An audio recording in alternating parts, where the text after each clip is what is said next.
नमस्कार, मैं हूं विनोद कुमार शुक्ला। अड्डा पर आपका स्वागत है। आज चर्चा करते हैं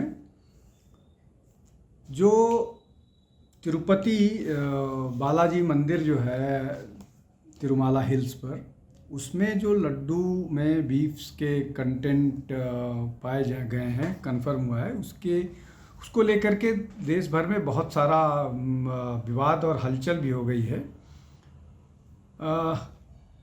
इसको भारत के परिप्रेक्ष्य में इस दृष्टि से देखें, 1857 में जब बीफ को लेकर के बात फैली थी तो उसने 1857 का जन आंदोलन, जन क्रांति, सैनिक क्रांति कर दी थी। दूसरा एक बड़ा मसला आया था 90 के दशक में। हालांकि ये जो मैं बात कर रहा हूँ उसको लेकर के 51-52 में ही बवाल शुरू हो गया था, जब नेहरू जी को इंटरवीन करना पड़ा था डालडा को लेकर के। डालडा में बीफ जो फैट है उसके इस्तेमाल को लेकर के 1990 में बवाल शुरू हुआ और उसने उस ब्रांड को ख़त्म कर दिया। और अभी जो तिरुपति तिरुमाला देवस्थानम है, वहाँ पर ये जो प्रसाद में लड्डू आते हैं उसमें बीफ कंटेंट और फिश ऑयल और इस तरह की बात को लेकर के बवाल, मतलब विवाद खड़ा हो गया है। उस विवाद को लेकर के पूरे देश में बहुत हलचल जैसी स्थिति है। अब इसको समझते हैं कि तिरुमाला हिल्स में, जहाँ पर है तो ऐसे वो आंध्र प्रदेश में, लेकिन श्रद्धालु पूरे देश में पहुँचते हैं और उसका किसी राजनीतिक दल से लेना देना नहीं है। मेरे बड़े भाई जो एक वकील हैं और निश्चित तौर पर उनका बीजेपी से कोई जुड़ाव नहीं है, वो लगभग हर साल तिरुपति बालाजी मंदिर का दर्शन करते हैं। घनश्याम शुक्ला उनका नाम है और वो जाते रहते हैं। तो इस तरह के श्रद्धालु जो हैं वो, उनको ठेस पहुंचेगी जब उनको ये पता लगेगा कि जो प्रसाद वो वहाँ खाते थे उस प्रसाद में बीफ के कंटेंट पाए गए हैं। और वो कई बार तो अपने बच्चों को भी लेकर के गए हैं। वो ऐसा नहीं है कि वो इतने धनाढ्य हैं, लेकिन फिर भी श्रद्धा उनकी इतनी है कि वो ज़रूर दर्शन के लिए जाते थे। खैर, अब मैं इस पर आता हूँ कि इसको लेकर के जो विवाद शुरू हुआ है, और ये जो विवाद का से ज़्यादा ये है कि इस बात की कन्फर्मिटी हो गई है कि वहाँ पर ऐसा पाया गया है। अब इसको लेकर के जो सरकार ने अपने तरफ से जो संभव है प्रयास वो इसको रिजॉल्व करने के लिए कर रही है। मामला अदालत में चला गया है, वहाँ की हाई कोर्ट इसकी सुनवाई भी करने वाली है जल्दी से। ये सरकार के पक्ष में बातें हो गई। अब दूसरी बात करते हैं। वहाँ पर एनडीए की सरकार है, तेलुगु देशम पार्टी के मुख्यमंत्री हैं पवन कल्याण, उसके उप मुख्यमंत्री हैं। पवन कल्याण ने इस मामले को लेकर के ट्वीट भी किया है। उस ट्वीट में उन्होंने जो बात कही है कि उन्होंने ये बात कही है कि तिरुपति बालाजी के प्रसाद में जो है पशु का वो पशुमेध लिखा हुआ है, मछली का तेल, सुअर की चर्बी और बीफ फैट की बात आने पर हम सारे लोग विक्षुब्ध हैं और तत्कालीन वाईसीपी सरकार जो वहाँ पर वाईसीपी, ये जो वाईसीपी कांग्रेस की सरकार है जगन मोहन रेड्डी वाली, उन्होंने जो तेलुगु देशम जो टीटीपी है,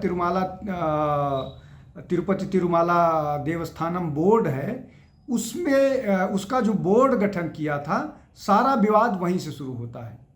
अब जिस तरह का आरोप की बात पवन कल्याण कह रहे हैं, उनके हिसाब से ये जो सारा का सारा किया धरा है, ये जो तेलुगु देशम पार्टी के और जो पवन कल्याण की राजनीतिक दल है, उनके बीच में जो सरकार है उनकी, उसके उप मुख्यमंत्री का ये आरोप है कि जो पूर्ववर्ती सरकार है जगन मोहन रेड्डी की, उन्होंने ये जो टीटीडी गठित किया था, उस गठन के लोगों ने ये सारा का सारा प्रपंच किया है, जिसके कारण हिंदू श्रद्धालुओं को ठेस पहुंचेगी और उनके धर्म को लेकर के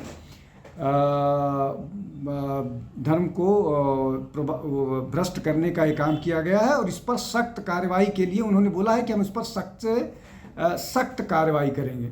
उन्होंने एक और महत्वपूर्ण बात कही, उस पर पहले आएंगे, लेकिन पहले इस बात को समझ लें कि ये जो तिरुपति तिरुमाला धर्मस्थानम है, इसके जो प्रमुख हैं, मतलब इसके जो चीफ जो अपॉइंट किए गए थे जगन मोहन रेड्डी के कारण, वो वाई.बी. सुब्बा रेड्डी हैं। अब वाई.बी. सुब्बा रेड्डी के नाम से तो कोई जान नहीं सकता, लेकिन इस तरह का आरोप और इस तरह की बातें कही जा रही हैं कि वो एक तो रिश्तेदार हैं, जगन मोहन रेड्डी के अंकल लगते हैं, और वो एक प्रैक्टिसिंग क्रिश्चियन हैं, और उसके अलावा सारे निर्णय यही करते हैं। और इस तरह की लगातार खबरें आ रही हैं, लगातार चर्चा चल रहा है कि तिरुमाला हिल्स के आसपास के बहुत सारे इलाके वो लोगों को, जो नॉन हिंदूज़ को वहाँ पर या तो लीज पर दिए जा रहे हैं या प्राइवेट लोगों को बेचे जा रहे हैं। इस तरह के आरोप भी आ रहा है। हर दूसरे दिन ऐसी खबरें आती हैं कि ये टीटीडी और स्थानीय प्रशासन के लोग दूसरे संप्रदाय के लोगों को वहाँ ज़मीन लीज पर दे रहे हैं या बेच रहे हैं। अब इसमें श्राइन बोर्ड जो है वो वहाँ का जो ये टीटीडी है, ये सरकार द्वारा संचालित होता है। तो इसको लेकर के विवाद बहुत दिनों से चल रहा है। हिंदू संगठन ये लगातार मांग करते रहे हैं कि हमारे मंदिरों को, ये हिंदू मंदिरों को सरकारी कंट्रोल से उनको सुपुर्द किया जाए। अब इसमें इस पर एक सार्थक बहस की बात तो पवन कल्याण कह रहे हैं, लेकिन उन्होंने एक सनातन धर्म रक्षा बोर्ड के गठन की बात की। और ये एक लंबे समय से बात होती आई है कि जो हिंदू मंदिर हैं उनको, उनके संरक्षण के लिए एक ऐसा बोर्ड होना चाहिए जहाँ पर हिंदू जो लोग हैं वो उससे ही इसकी देख रेख करें। अब इसमें एक और महत्वपूर्ण बात है, इसमें दो चीज़ आएगी। एक तो ये कि इस पूरे मामले में ऐसा तो नहीं है कि इस पूरे मामले को इसलिए प्रचारित किया जा रहा है कि वक्फ बोर्ड को लेकर के मामला जेपीसी के पास है और जेपीसी में ये बात कही जाए कि अगर किसी गैर धर्म के व्यक्ति को दूसरे धर्मों के प्रबंधन का जिम्मा दिया जाएगा तो इस तरह की कठिनाइयाँ, इस तरह के संकट आएंगी। एक बात।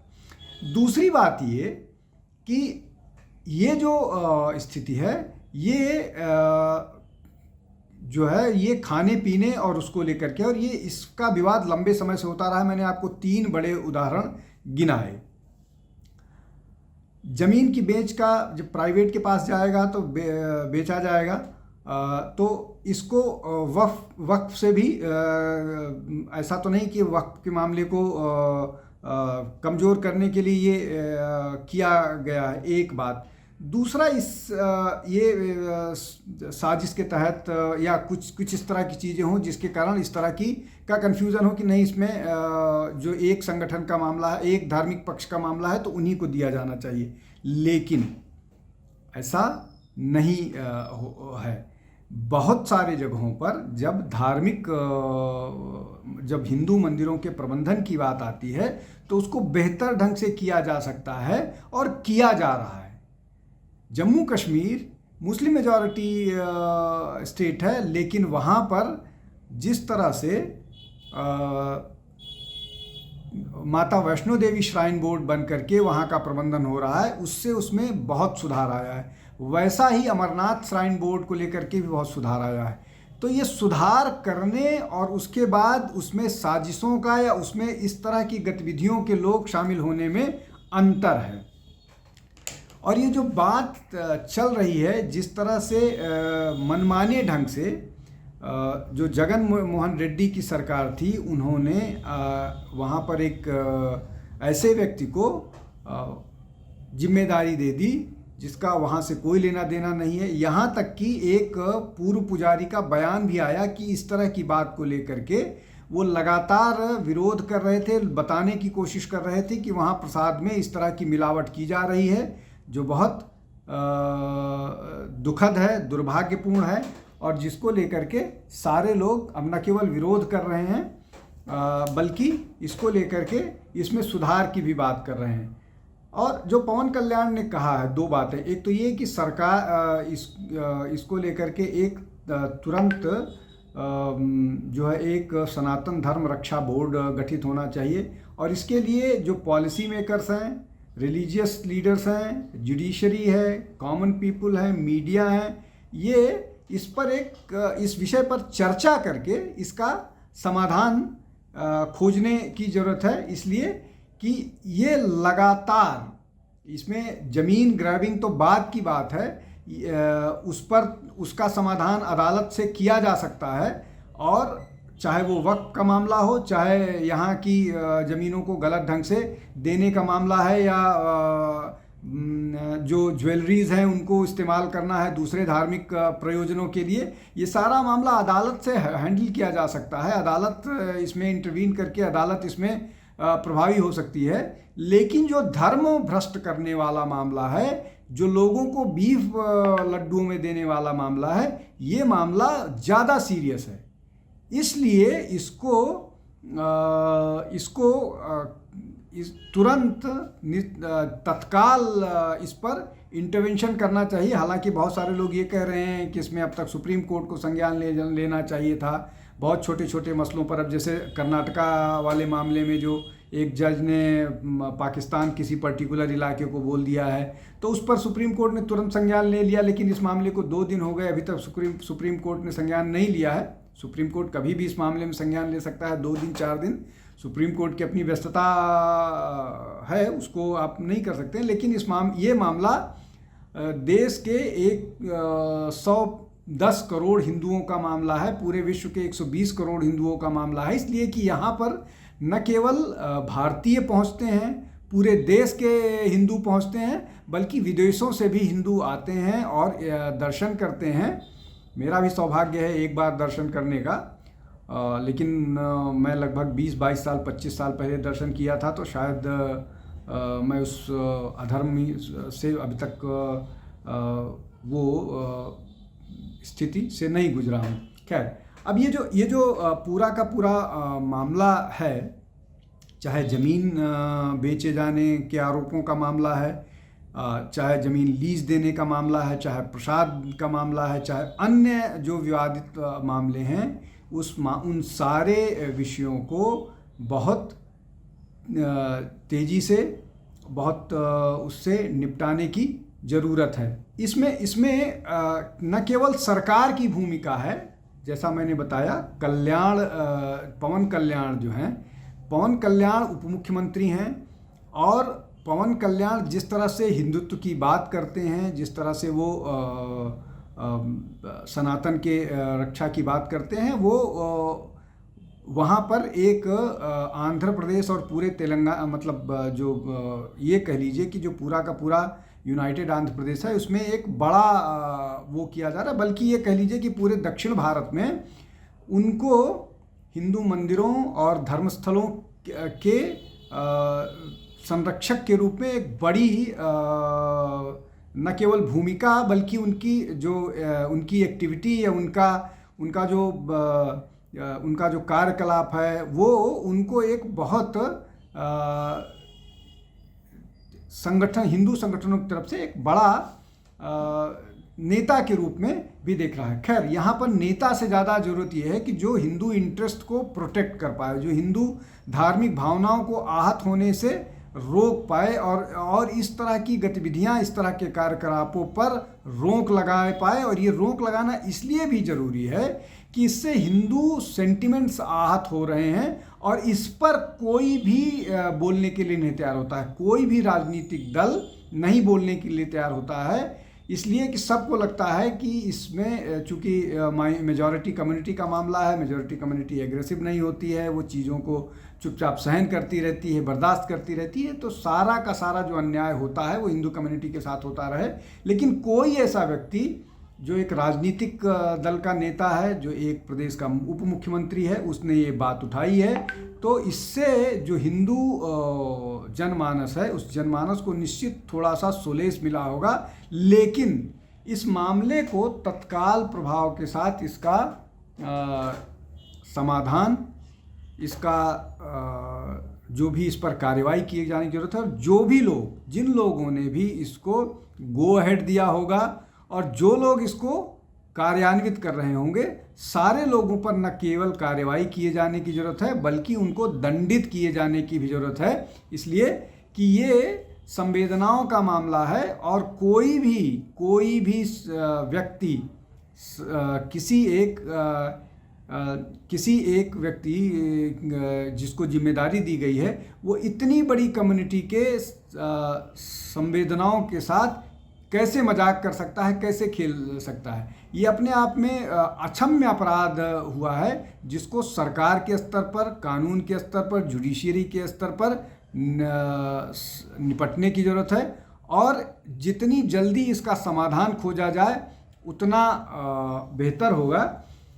और ये जो श्राइन बोर्ड सरकारी और प्राइवेट वाला है, ये डिबेट चलता रहेगा। इसमें बहुत सारे विषय हैं जिन पर चर्चा होती रहेगी और उस पर चर्चा होते रहने चाहिए, डेमोक्रेसी का हिस्सा है। लेकिन संवेदनाओं के साथ खिलवाड़ करना बंद करना होगा। जिन सरकारों ने भी, जो भी सरकारें इस तरह की गतिविधियों में शामिल हैं, वो उन पर भी कार्रवाई होनी चाहिए। और इस मामले में तो जगन मोहन रेड्डी जो किसी न किसी तरह से इस मामले की जिम्मेदार हैं, इसलिए कि जब ये सुब्बा रेड्डी का अपॉइंटमेंट हुआ था तो विरोध किया गया था। जब उनका टीटीडी में अपॉइंटमेंट हुआ था, मतलब उनको ये जो तिरुपति तिरुमाला देवस्थानम बोर्ड का अध्यक्ष बनाया गया था, प्रमुख बनाया गया था, तो उनका विरोध हुआ था। लेकिन उन्होंने सबको अनसुनी करके अपने रिश्तेदार को जिम्मेदारी देना किया। उसका परिणाम आपके सामने है। इस मामले पर जल्द से जल्द सख्त कार्रवाई की ज़रूरत है। आज के लिए बस इतना ही। आप हमारे चैनल को लाइक कीजिए, शेयर कीजिए, सब्सक्राइब कीजिए और बेल आइकन दबाइए, जिससे हम ज़्यादा से ज़्यादा लोगों तक पहुँचे और आपको बेहतर से बेहतर वीडियो लेकर आ सकें। बहुत बहुत धन्यवाद। नमस्कार।